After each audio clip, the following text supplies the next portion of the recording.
The Dialed In Angling podcast presented by Onyx Fish, Runnings, Arneson's Rocky Point Resort, Visit Watertown, South Dakota, Mantrap Lake Lodge, and Visit Cook County.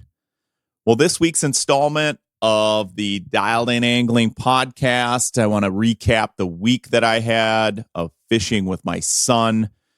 You know, August doesn't have to be the dog days of summer. You know, that's often referred to as the dog days of summer. Once you hit that mid-August period, you know, things slow down, the bites aren't going, the lake surface temperatures are heating up.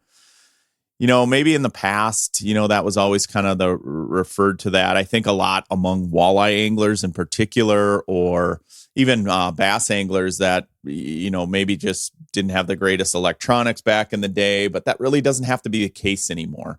The dog days of summer, to me, doesn't exist. There's plenty of fishing opportunities out there.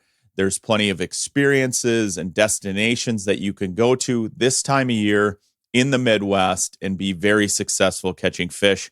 A lot of it has to do with, obviously, electronics, has to do with mapping technology, the way we fish today, the better informed we are as anglers as far as fishing a little bit deeper or pressing out to different areas.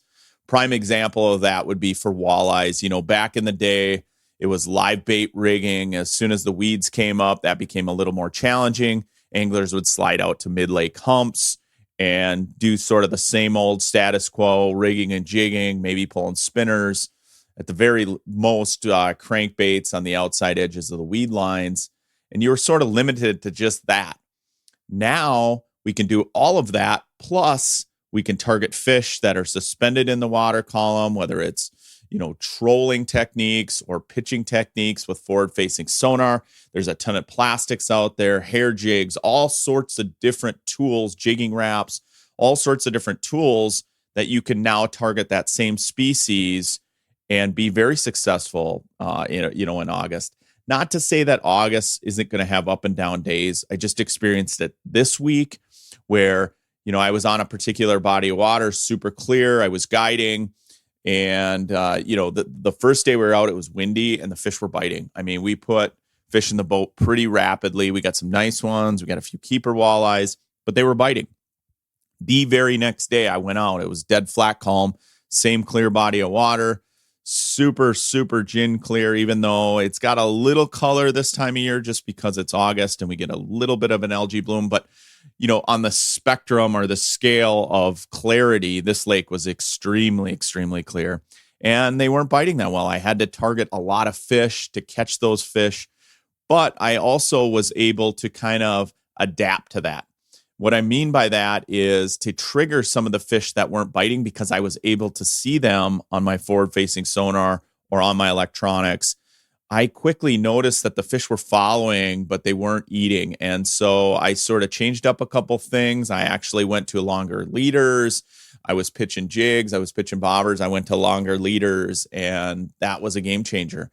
It didn't go from every fish biting, but it went from fish that weren't biting at all to some fish that were biting. And so that's sort of my what I mean by changing up things or changing to changing conditions or rapidly changing or being able to adapt to a changing bite in August to make it so it's not dog days of summer. Also bass fishing on that same sort of scale. You know, back in the day, you'd pitch docks or fish shallow if the fish weren't biting. Kind of just chalk it up to the dog days of summer. Now with electronics, mapping technology, side imaging, forward-facing sonar, you know, I'm catching largemouth bass and smallmouth bass off of deeper humps. I can see them behind boulders, weed edges. I can see the fish down in the vegetation. So I'm throwing more drop shots. I'm swimming mooch minnows over the top of them. I'm fishing bass that are suspended in a basin like 4 to 5 feet down that I never would have known existed if it hadn't been for technology. And so making those dog days of summer sort of disappear. And I wanted to touch on that early in the podcast because I know for a lot of people, their kids are getting ready to go back to school. There might be fitting in a few last minute vacations, but they're thinking, it's going to be more tubing than fishing just because we're in, sort of that time period of the summer. Doesn't have to be that way. So case in point, almost every year in August, I try to take a week off in August and we go somewhere, as a family. I made it a priority as a fishing guide and my career in fishing. I'm fortunate enough that I'm extremely busy to the point that I need to take days off to go fishing with my family. And I know that sounds strange to people that, out there, if you're listening, if you're a casual angler, you might say, well, you take a day off to go fishing, but I really do. I love fishing. I love experiencing new fishing experiences. If you listen to this podcast, I love discovering new lakes, discovering new bites, trying new things. So every single year in August, I try to take time off for a week. And my wife and I pick different destinations. A lot of my destinations are based on angling experiences. My wife likes to fish and she likes our kids to experience fishing, but she also wants them to experience other things in life as well. So we try to kind of, settle on a destination that we both want. And I'm fortunate enough in the past to go up to Alaska, done some Canadian trips, gone to Montana, gone to all these locations in August and, had some really great experiences. Well, this year, with the timing of everyone's schedule, my daughter running one direction, my son a different. We've got football coming up. We've got sports, my wife's job, myself. We had family in town. It just didn't work out this year for us to go to a particular destination altogether. And so I still wanted to have a week of fishing, so I had taken that week off earlier in the year, knowing as those dates got closer that it wasn't going to work out for everyone's schedule. I basically schemed with my son that we were going to take a week and hit a bunch of different destinations. And so I want to recap some of that stuff and I want to talk about that as we get into it. It was sort of unique, it was on the lines of discovery. We basically didn't have a game plan leading up to about a week or two before. And so I just sat down with him one night after dinner and I said, here's the deal. We got 5 days to fish. I want to hit 5 different lakes, or I want to go somewhere. We had plans of maybe going up to Lake of the Woods, hitting up Arneson's. We've been seeing, some of the tournaments and some of the anglers' posts of all the big walleyes. We had some thoughts about maybe zipping out to South Dakota, visiting with Marcus. We talked about going to North Dakota. We talked about going up to the North Shore. There was all these ideas that were thrown out there. And so we thought, what, let's just pick a few right now and see what works. I'll start making some phone calls. So I started making some phone calls, and obviously, if you listen to the Dialed In Angling podcast last week, one of our first destinations was Lake Superior. We wanted to fish lake trout up on Lake Superior, do some jigging, Lake Superior jigging. If you didn't listen to that podcast, you're going to want to tune in. It was a fantastic experience, but that was on our list, and so that one stuck first. I got a hold of Ethan from Lake Superior Jigging, and he's like, yeah, I got Monday off. So I was like, boom. I told Robbie, I said, okay, we got Monday plotted, Lake Superior. Okay. Started talking with my dad, started bouncing ideas off my dad, trying to get him in the mix, getting him out fishing. And, he had some buddies in Wisconsin that have a phenomenal lake, but they really don't do a ton of walleye fishing out there. They catch walleyes on occasion. And I thought, that'd be cool. So my son and I that night then pulled up the Onyx fish map and the app, and we're like, okay, let's start planning out our week. We know we're going lake trout fishing on Monday.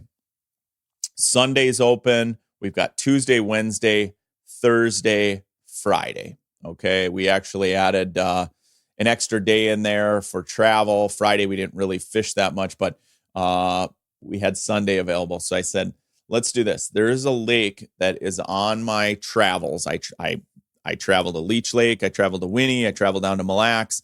I travel all over. There's a couple lakes, but the one in particular that I go by all the time that I've never had an opportunity to fish. I drive by it, at least once a month, maybe a couple times a month, sometimes 2 or 3 times a week. And I've never got an opportunity to fish it. And I said, let's just pull up the Onyx Fish Map, take a look at, stocking reports. Let's take a look at the data and see what that lake has to offer. We pulled it up and it looked okay. It looked like panfish were more predominant than walleyes, but it didn't have a great number of walleyes. It wasn't like an outlier or anything, but it had a decent amount of walleyes, but it just had a lot of fish in it. And so we started with that destination. I don't want to name the lake because of all the lakes that we fished that week. I'm going to sort of refrain from describing the exact lake, except maybe Lake Superior.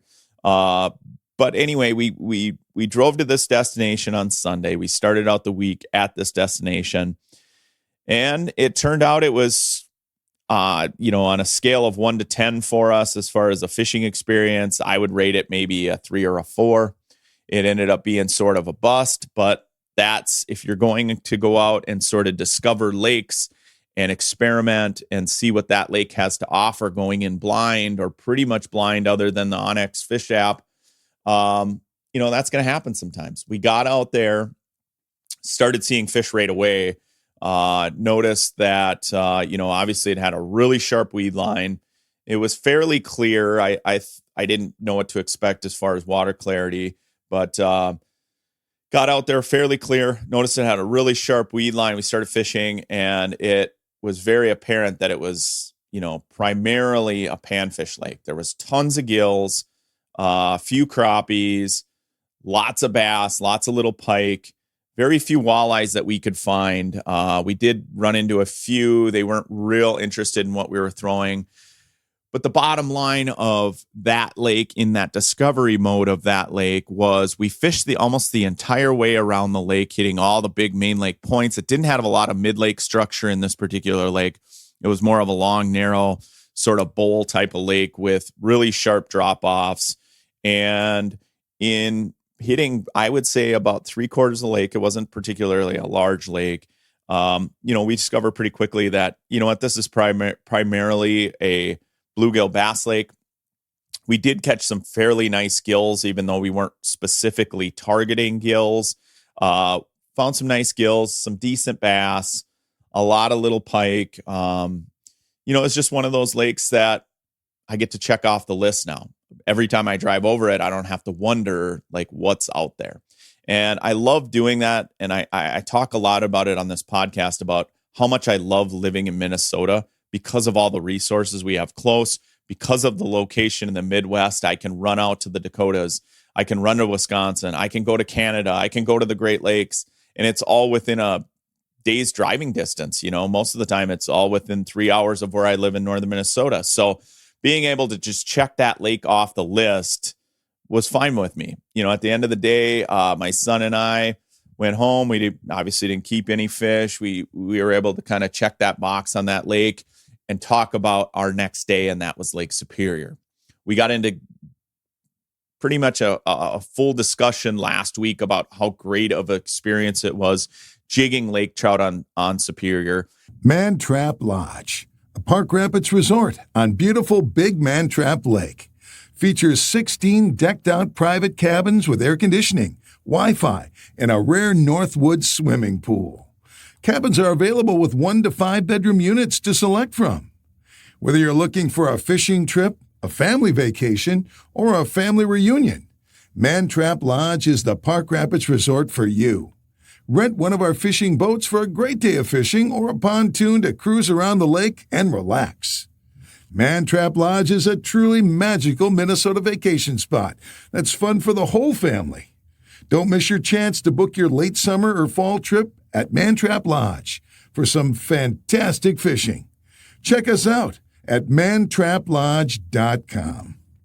Watertown, South Dakota is your hub for year-round fishing in the heart of the Glacial Lakes region. With Lakes Kempeska and Pelican right in town and dozens more just a short drive away, you'll find non-stop action for walleye, perch, and pike, just to name a few. When you're off the water, explore the Terry Redlin Art Center, Bramble Park Zoo, and many other great museums. Plus, award-winning pizza and family-friendly fun around every corner.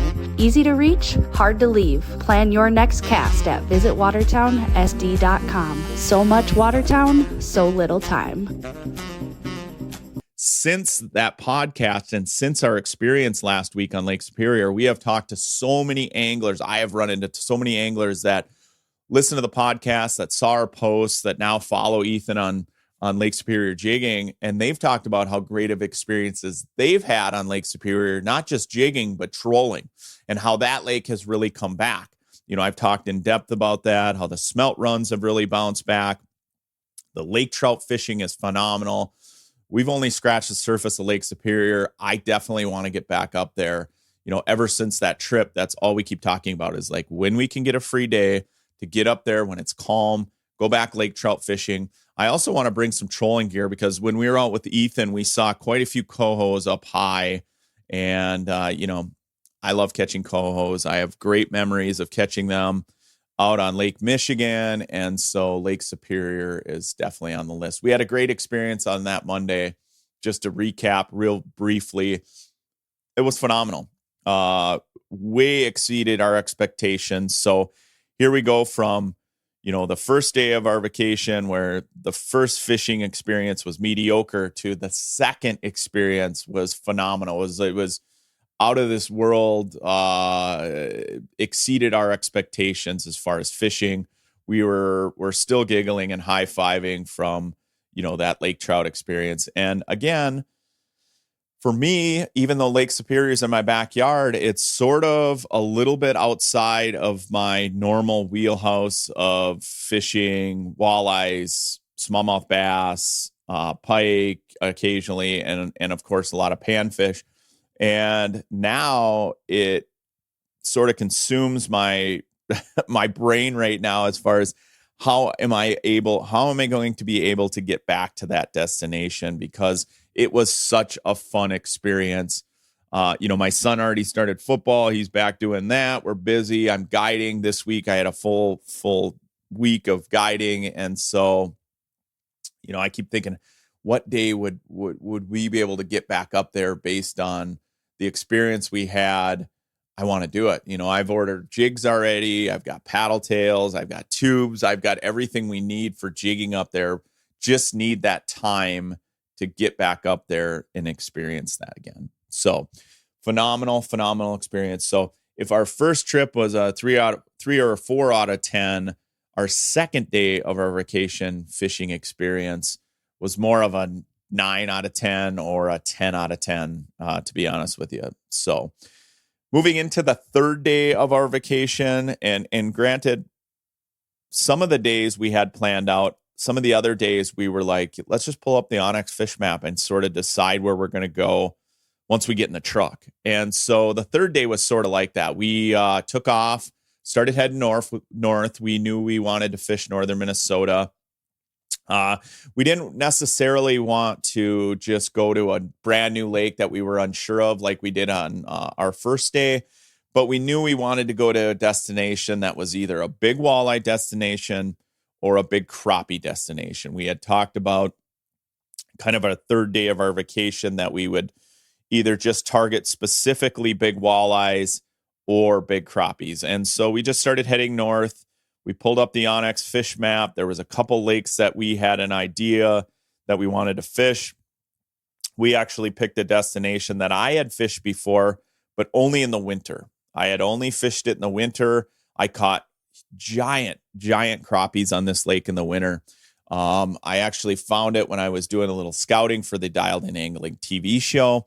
And I had fished it way prior, like when I was a kid. I remember catching really big panfish in this lake, and I hadn't fished it in years. So I think it was season 1 of Dialed In Angling. I was sort of scouting all these different lakes, and I hit that lake in the winter. It wasn't a particular lake that I was sure that we were going to film on, but I definitely wanted to hit it and do a little scouting when I was hitting a series of lakes, to get a particular bite for the show. And so I was familiar with the lake, but I had never fished it in the boat. And so I told my son, I said, you know what? Today is kind of a calm day. I know we had talked about going to catch big walleyes and specifically targeting like really big walleyes. Like we didn't care about catching numbers of walleyes. We wanted to catch big walleyes. But given the fact that it was, sort of a calm day, also my son had some stuff going on in the afternoon, so I knew we couldn't venture too far from home. So I'm like, you know what? Let's try to stay within an hour and a half of home to 2 hours of home. And, I've got this idea of fishing crappies in the summer. I know they're out there. I know that the numbers probably aren't great, but there are some really, really big fish in this lake. I know there's big crappies. I know there's some big gills. What do you think about doing that? And he was all on board. He's like, heck yeah, I would love to go out and catch big crappies. I'm like, all right, well, I don't know a ton about this lake in the summer. I know that there's a fairly sharp weed line in the lake. I know there's some basin areas. If we can find some crappies shallow enough, I'll target them then. I'm not a huge fan of targeting crappies that are in a deep basin because I knew we weren't going to keep fish. And so we went out. I also knew this lake had a fairly decent walleye population. Maybe not big walleyes, but I knew it had like eater-sized walleyes. So we had options there. So we just picked the lake. We pulled it up again on our Onyx fish map, drove to it, got out there, didn't know what to expect. Matter of fact, the landings were fairly shallow. There was a couple landings on the lake. The first one we went to was way too shallow to get my boat in. Went to the next one. Could barely squeak the 2075 Pro V off the bunk trailer at this landing, but we were able to do it. I was comfortable enough that we could get it off. We could easily get it back on if I could sink the trailer. So we were able to do that. That's all part of the sort of discovery for me, is like figuring out where these landings are at. If you can get your boat off the trailer, sometimes that's a challenge, but that's all part of it. And, I will say just, because I love the app and I use it a lot, but the Onyx Fish app is really good for picking out landing destinations and getting driving directions to those landings. I know in the winter, it's helped me a lot going down little logging roads and forest roads to get some of these backwater lakes. It's also helped me with landings in the sense where, it might be a bunch of different side roads or gravel roads to get to certain landings, and it's easy to get turned around. And if you've ever pulled a boat down some of these smaller, let's say gravel roads or whatever, if you take the wrong road, it completely stinks to try to get that boat turned around on that gravel road. I've had to do it on logging roads before. It is a nightmare. And so by being able to pull up the app and then pull up the driving directions on that app is priceless. And I use that specific feature of the app more than anything else when I'm going somewhere. Obviously I use the app to research destinations, but using those driving directions is huge. And so we were able to we went to the first landing. Like I said, it was way too shallow. There was no way I was getting my boat off the trailer. And so at that point, I'm thinking, oh man, not sure if we have to punt here and pick a different lake or what. And my son's like, hey, there's another access. So we drove to the other access, and lo and behold, I was able to. We got out and looked on the dock, and I was like, yeah, this is deep enough. I mean, definitely deep enough to push the boat off, and deep enough to kind of sink the trailer enough to get it back on there. So got out there, long story short, just started scanning weed lines, found a few walleyes right away. And so we threw on the walleyes. I caught like an 18-inch walleye right away. And then we were throwing on them, we were catching them. Our idea wasn't to catch walleyes, okay? But, in discovering new lakes, it's good to just scan and take your time. Like, I'm very patient when I'm scanning. I do it for if I'm fishing a tournament or even guiding. If you've ever been in my boat with me, it could be a destination that's brand new to me, or it could be a lake that I fish all the time. But if you get in my boat as a guide experience, when I get out there, I spend a lot of time looking. Sometimes you land on them right away. I've had other guide trips where an hour into it, I'm still scanning. I'm not seeing what I want to see, and I'm not just settling and just fishing. I never, even prior to forward-facing sonar, I'd never get out there and just start fishing. I always am scanning and looking. And so we got out there, we started scanning, got a 18-inch walleye right away, saw a couple others, missed a couple more, got another like 15-incher. But I was like, you know what? I'm really not seeing panfish on the weed line. And so did a little more searching, and we just weren't finding what I wanted. And, I sort of had, these memories of a couple days ago, and we were scouting a lake that we'd never fished before and just sort of striking out after striking out. And I thought, okay, just settle down. I'll be patient. Let's continue scanning down the break line here. If we don't see them on these weed lines, then you just got to start shifting out a little bit deeper. And so we grabbed the plastics and jigs. We had a few small jigging wraps. As soon as I got off the weed line, and I didn't really have to go out to the basin to find these fish. They were on the edges, but they were suspended just off the weed line. And so as soon as I hit that first school with my forward-facing sonar, I saw what looked to be crappies to me. I told my son, I said, they're only like 5 feet down, and they're suspended over this sharper break, but they're suspended, I would say, over 25 feet of water, but they're only 5 feet down. I grabbed a jig and a plastic. I threw it in there. The entire school came up to hit it. My first fish out of that school, honest, hand in the air, was a 14-inch crappie. And boom, we knew exactly what we wanted to do the rest of the day. That's what's cool about discovery. That's what's cool about learning new lakes. It's like once you pattern those fish in that particular lake, you can go to other areas of that lake and find fish in that same manner. So we ran down that break line, and we were casting small jigging wraps. We were also casting plastics. Most of the fish were anywhere from 4 to 8 feet down over anywhere from 20 to 28 feet of water. And they were all giant schools of crappies. We absolutely teed off on them one after the other, casting into those schools. You'd catch one. And crappies are interesting because a lot of times when they're that high in the water column, you can catch them on crankbaits. I wish I would have had some more micro crankbaits. I love casting like small shad wraps, like number 4, number 5 shad wraps, or even some of the finesse type of like ultra shads, things like that. Into those schools of fish. I didn't have any of that stuff with me, but I did have jigging wraps, and I did have 16th ounce jigs with microplastics. And we would just go from school to school, casting into those fish. As soon as you catch one or two, especially if they were like in the heart of the school, those fish would go from like 4 or 5 feet down, and they would sink way down, right? And they would kind of swim out of the zone of the forward-facing sonar, and they'd get spooked. And, you see that a lot in the winter where you catch a fish out of the school and it spooks them. Crappies are sort of like that. And the cool part about this particular lake that we were fishing, and it was such a fun experience because we had never fished it before in the summer, first of all. But second of all, to find those fish only 4 to 8 feet down over these basin areas and just kind of run them down and catch them one after another.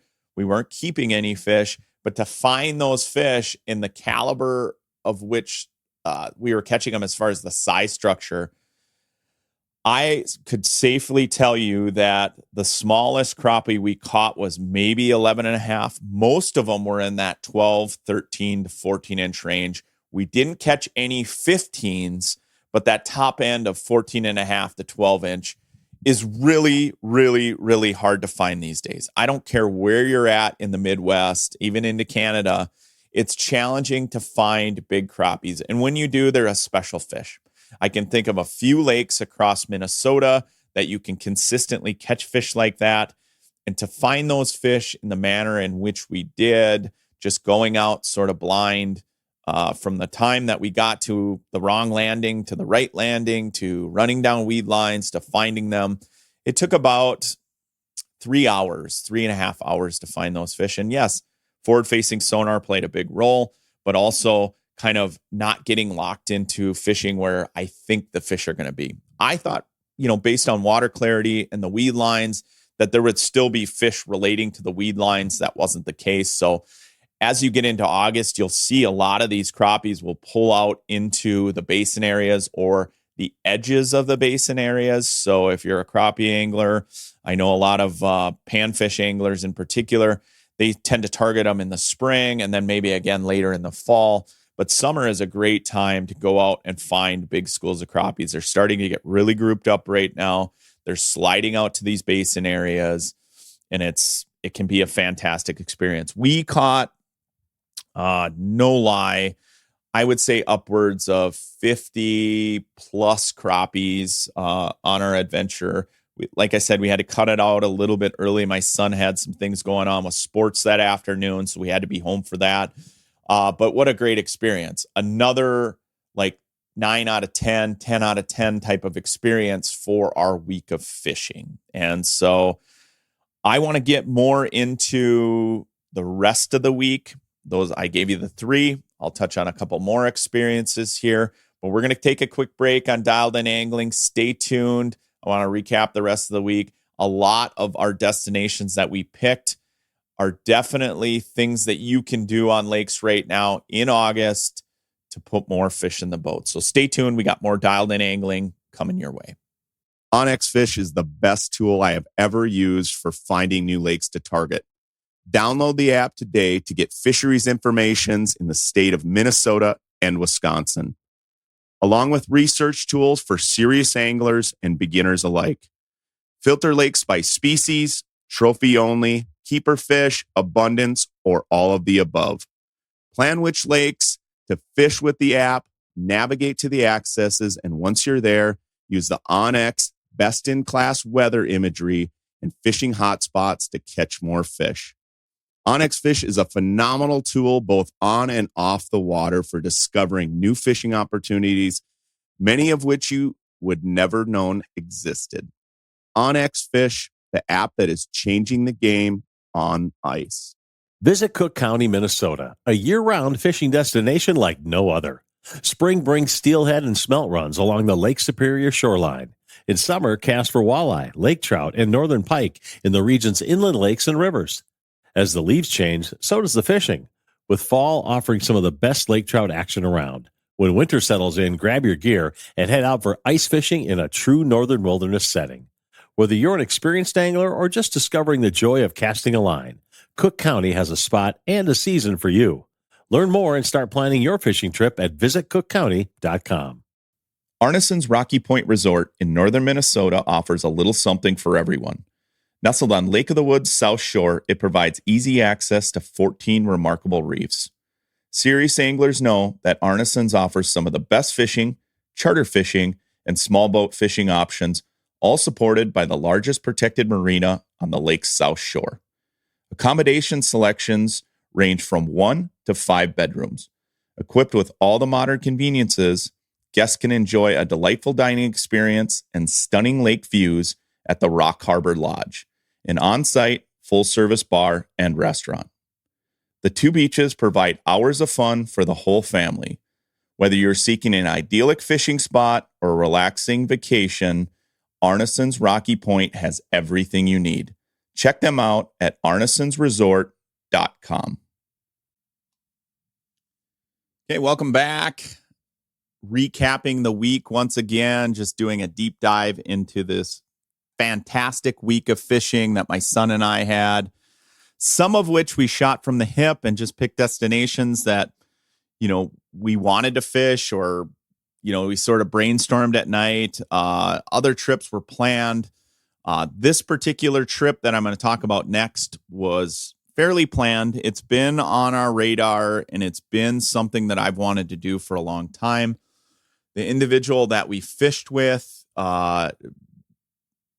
really doesn't need an introduction. He goes by the name of Mr. Walleye. It's my Uncle Gary, Gary Roach. My Uncle Gary is a wild man when it comes to fishing. If anyone knows him personally, he's, first of all, one of the nicest guys you'd ever meet in the fishing industry.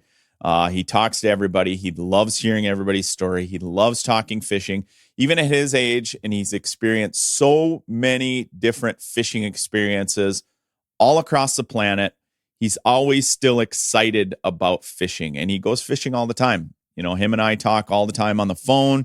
He's telling me about crappie destinations, that walleye, smallmouth, whatever it is.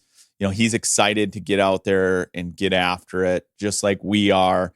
He's a fish head through and through, and I love fishing with Gary. Anytime I get a day off, I love jumping in the boat with Gary. My dad, myself, Gary, Robbie, my son, we all love fishing with Gary because he's just so passionate about it. And it doesn't matter if it's a 10-inch crappie or a 30-inch walleye. He always is excited to catch fish. He loves patterning them. Everything that I love about fishing and what makes me a fish head. I see Gary. He's the same thing, and then some. To be at the age that he's at and still be as passionate about fishing and discovery as he is amazing to me. He's like sort of the Energizer bunny. He's an inspiration. I love fishing with him. First of all, I love hanging out with him. I love going over there. He's always excited to get out. Gary's always, if you pull into his driveway, that is like, for this particular trip, we were going fishing with Gary. He had his rod sitting out there, his lunch. He's ready to go. So if he tells you to be there at 8, you better be there a little bit early because he's ready to get out fishing. And so we were going fishing with Gary.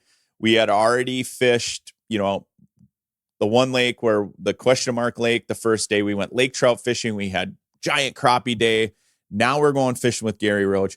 Gary had been talking about catching these whitefish, and I'm not going to name the lake, but Gary loves fishing all sorts of different species, but he had been talking about catching whitefish and how fun of an experience it was. And it's sort of like lake trout fishing in the sense where you hook into these whitefish and they fight like crazy. And I had caught a few whitefish before. I had gone out to Green Bay. I had fished whitefish a little bit with jigging wraps, but I really never just went out and targeted specifically whitefish.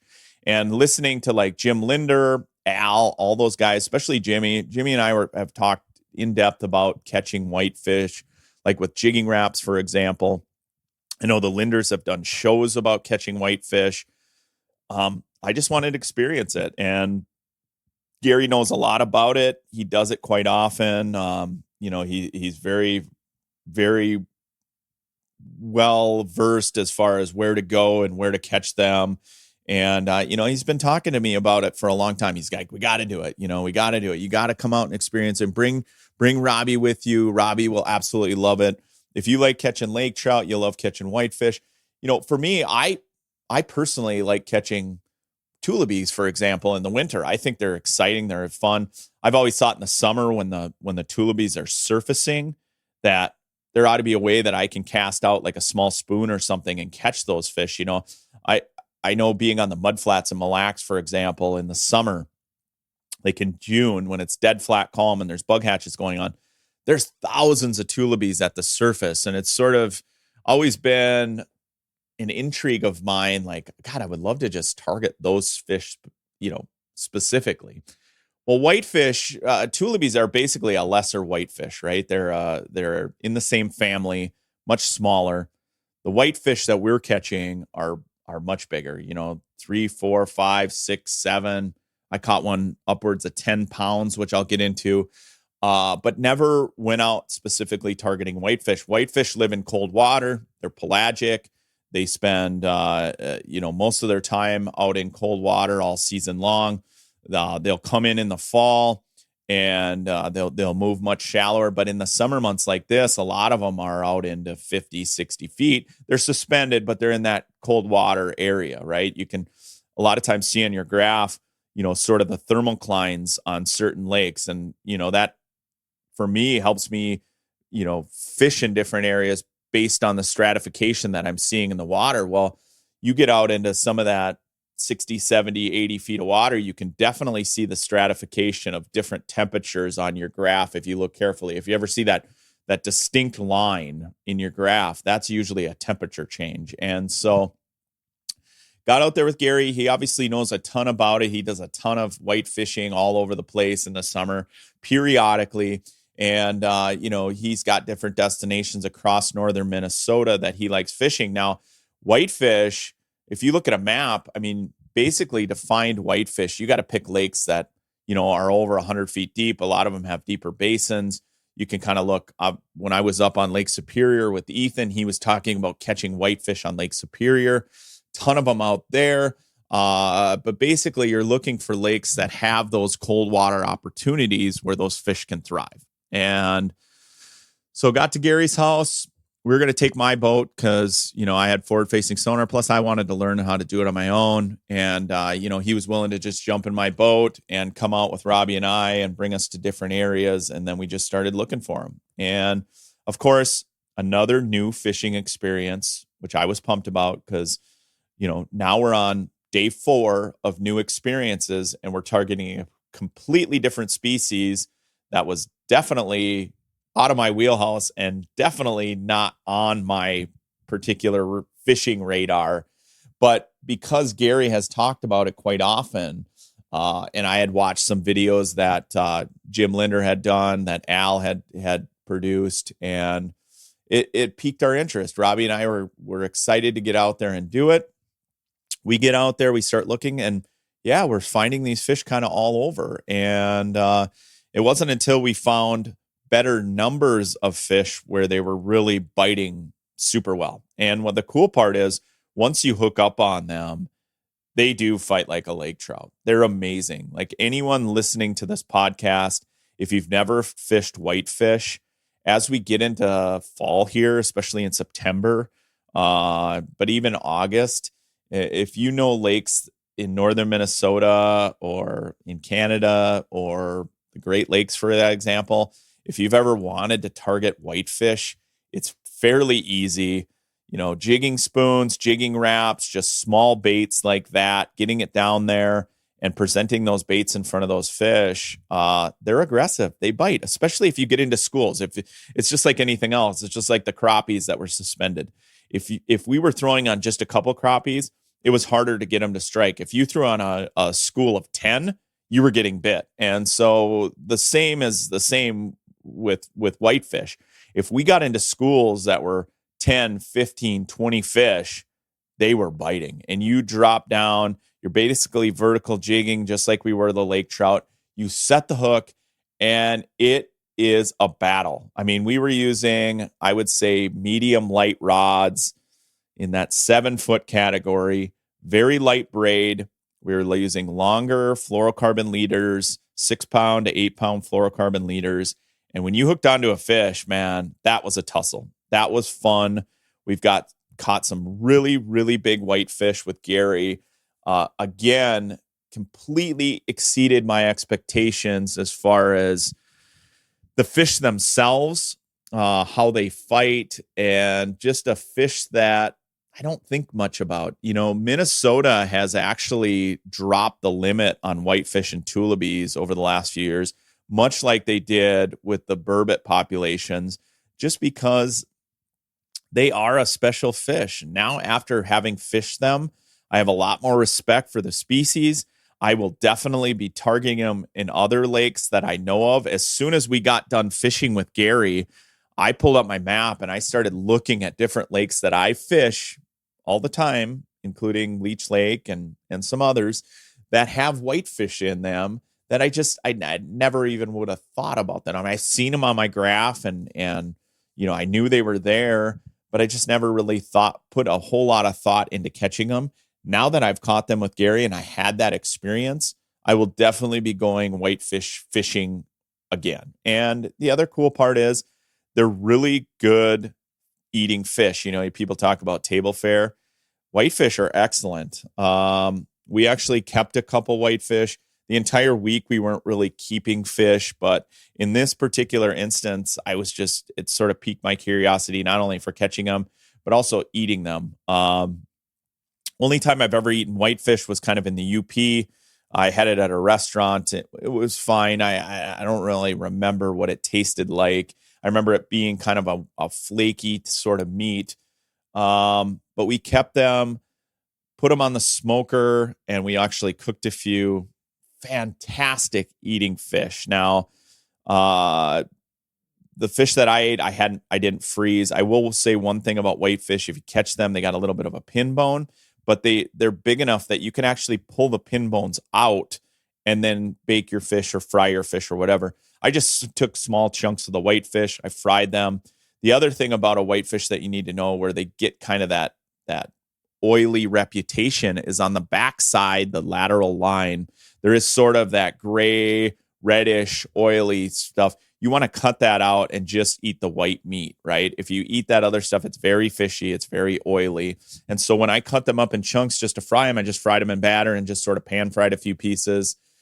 Excellent, excellent eating. But you just want to eat the white meat. And that's pretty common for a lot of fish that have that really dark lateral line. I'm used to that when we go saltwater fishing. Redfish, for example, have that really dark red lateral line or that fatty oil in the back. You want to cut that out and just eat the white meat. It's not very deep in the center. If you're familiar with like zippering fish, a lot of you go out to North Dakota. That was the first time I learned that out in Devil's Lake. They take their walleyes, they fillet them off the skin, and then they cut down the lateral line, and then it allows you to kind of cut out that red part of the fish. And even some of the walleyes in Devil's Lake get that really red lateral line because they eat a lot of freshwater shrimp. You cut that out, you eat the white meat. It's fantastic. Whitefish is no different. Frying them up fresh were phenomenal. I've got a bunch that we're going to smoke here, even as early as this weekend. I can't wait to get them on the smoker. I know the football season's coming up. I love having smoked fish dip for the Vikings game. So we usually get together with some friends every once in a while to watch the Vikings. And I love serving wild game. I love serving fish, different types of dishes that are a little bit different than people are used to. I can't wait to smoke up some of this whitefish. Super fun experience. Again, any anglers, if you've ever thought about it, or maybe you've never thought about white fishing, it's really easy.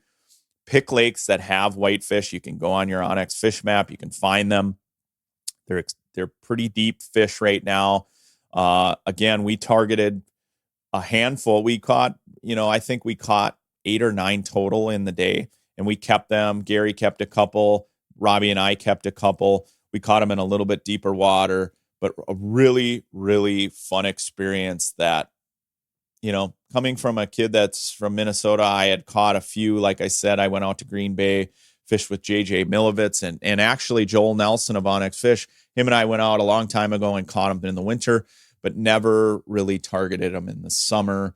So again, fish experience, I would say 9 out of 10, 10 out of 10 for our week of fishing. Last trip on our list of week of fishing, we're heading over to Wisconsin. I don't get an opportunity to fish inland lakes in Wisconsin very often. It's just, I don't know. I need to more because after being in the Hayward area filming Dialed In Angling with Ty Sennett, it's amazing to me the fisheries that they have in Wisconsin, especially in northern Wisconsin. But I don't get to fish a lot of the inland lakes. And, we had been talking about fishing over in Wisconsin all summer. My dad's buddy has a cabin over there. I had been over there crappie fishing in the spring, but that's about the gist of my fishing over on this particular lake. Now, he lives on sort of a flowage lake. He talks about catching walleyes off his pontoon, just trolling shad raps along the shoreline. He said he doesn't catch big numbers, but, knows they're in there, knows a few neighbors that have gotten some big fish. And so to kind of end cap our week, we headed over to Wisconsin. We got up super early in the morning. From where I live to, some of those lakes is only about 2 hours. And so we got in the truck in the morning, headed over there to a lake that we really didn't know much about. On our way there, we did pull up the Onyx Fish app. We looked at the map. I pulled up the map on my Lowrance. It had tons of structure. Yes, it's a flowage, but there was tons of islands and all sorts of different structure in this flowage. So I'm like, it'll be cool. Let's go over there. We don't know much about water clarity. We don't know much about walleye numbers. Sounds like a fun experience, a good time to catch up with some old friends. And so we got out there, dropped the boat in the water, had some bait. Our idea was to specifically target walleyes and smallmouth, but we're going to keep our options open if we're seeing other fish, if we're seeing suspended schools of walleyes, crappies, bluegills, whatever. We don't care. And so we get out there, we start scanning, and it didn't take long. We started finding walleyes. This particular lake in Wisconsin, like a lot of lakes, they have reduced bag limits. Some of them have 2, some have 3. This lake has 3. Went out there. We wanted to keep a couple walleyes to do like a little fish fry. But other than that, we're just going to like catch and release and hopefully target some big ones and just have a good, again, discovery experience of a new lake. And we got out there. It didn't take long. What I noticed is, again, the weed lines were really sharp, but it was a shallower weed line. The weed lines were up in like 6 feet of water, pretty stark, boom, and a lot of rock. There was a lot of rocky points and I wouldn't say like jagged rock, but a lot of rocky points. First thing we started bumping into, though, were smallmouth bass. Lots and lots of smallmouth bass and decent size. I wouldn't say they were giants. They weren't Mille Lacs caliber smallmouth by any stretch of the means or leech or whatever. They were nice quality smallmouth, a lot of 16 to 18 inches, but they were in big numbers. And we started catching smallmouth right away, even though we were trying to target walleyes. And then as soon as I started sliding off the edges, we started noticing suspended walleyes. And some are individuals, some are in 2 and 3 packs. In the past on our podcast, I've talked about these suspended walleyes that are only 4 or 5 feet below the surface. Well, this lake had a ton of bait fish. And in the morning, it was dead flat calm. It was a little cooler. I know we've had some warmer temps as of late. But in the morning, a lot of the bait fish were up high. And that's where the smallmouth were. That's where the walleyes were. Yes, they were sort of loosely relating to structure, but they were off the edge and they weren't very far down in the water column. And so we were throwing bobbers, we were throwing jig crawlers, we were throwing plastics and doing extremely well. We ended up catching a lot of walleyes that day, a lot of smallmouth, but then bonus fish, we got some really big gills. I mean, like gills that are good ones anywhere you go, where they're in that 10-inch category, 10 and a half, really well-built fish. And it was sort of surprising. They were sort of like bonus fish. You'd find schools of gills off the edge, but the bigger ones were either lower in the water column or they were kind of on their own. So like when you shined on them with the forward-facing sonar, you'd be like, oh man, those are nice returns, but they don't look like walleyes. They're more bulbous, and casting on them, and they were big gills. And what's fun is if you throw a jig out there, a jig in a plastic for a gill, and you set the hook and you're catching them in 10 to 15 feet of water, those things fight like crazy. You want to talk about smallmouth bass fighting like crazy in a flowage. Big gills in a flowage fight like crazy. And so another great experience. That was sort of the end cap of our week of catching these fish in Wisconsin. After we were done fishing, went out to a nice dinner with our friends, went to a little pizza joint. I love Wisconsin because there's all these little bar restaurants that are back in the woods that have phenomenal food.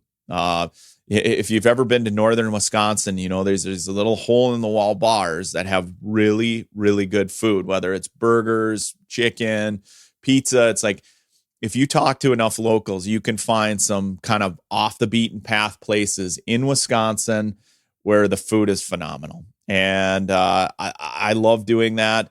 I will definitely be going back to northern Wisconsin again. I want to hook up with like Ty Sennett over there. He's real dialed in that Hayward area. I want to get back over there. But to cap off our week with a new experience in Wisconsin where it sort of turns that light bulb on of, hey, man, there's a ton of fisheries over here that are sort of untapped or new to me that I want to experience. It was super, super fun. So just to recap the week, the only day that I would call it a bust, because that trip was definitely 9 out of 10 again. The only day that was a bust out of an entire discovery week was the first day. I can live with that. Out of 5 different fishing experiences, to have one day be sort of mediocre compared to the rest were phenomenal.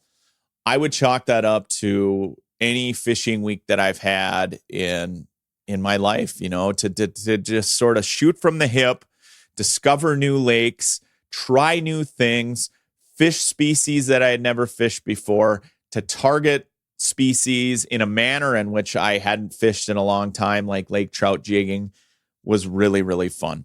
And we did it all on a fairly inexpensive way. I mean, we didn't have any real lodging expenses. We drove to each destination. We slept in our own beds almost every night, although in Wisconsin, we stayed at my dad's buddy's place. So no expenses there. Just had a little bit of fuel, a little bit of bait, and we had an unbelievable week. So that just goes to show you, you don't have to, spend a ton of money to go and have these great fishing experiences.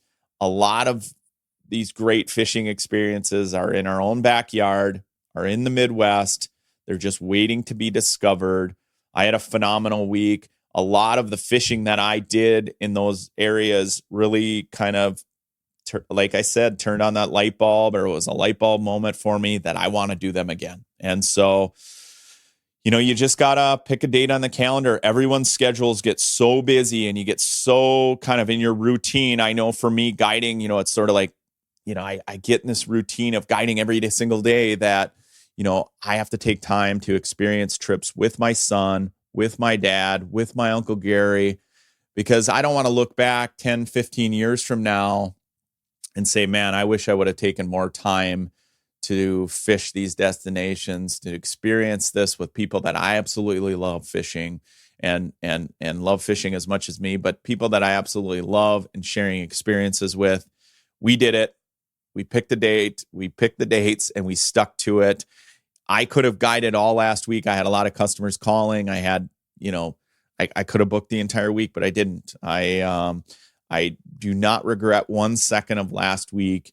Had an absolute blast, and what a fun week it was. So even though it's the dog days of summer, it doesn't have to be.